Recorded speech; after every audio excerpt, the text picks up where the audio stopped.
ஆனா அந்த மைத்ரேயா என்னன்னா எல்லா கலரையும் உட்பட்டு நடுவுல இருக்கக்கூடியவன்.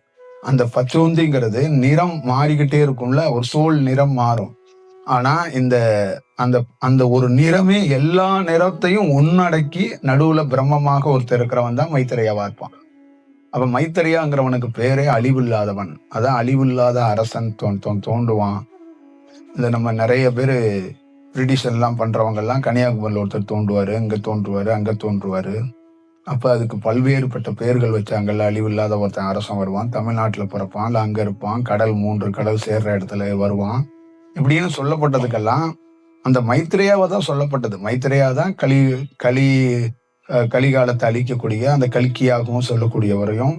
அதே மாதிரி அங்க கிறிஸ்துவத்துக்குள்ளேயும் இருக்கும், இஸ்லாத்துக்குள்ளேயும் இருக்கட்டும், எல்லாத்துக்குள்ளேயும் இந்த கலியை அழிக்கக்கூடிய ஒருத்தன் வருவான் அப்படிங்கிறது அந்த மைத்ரேயாவா தான் இருப்பாங்க.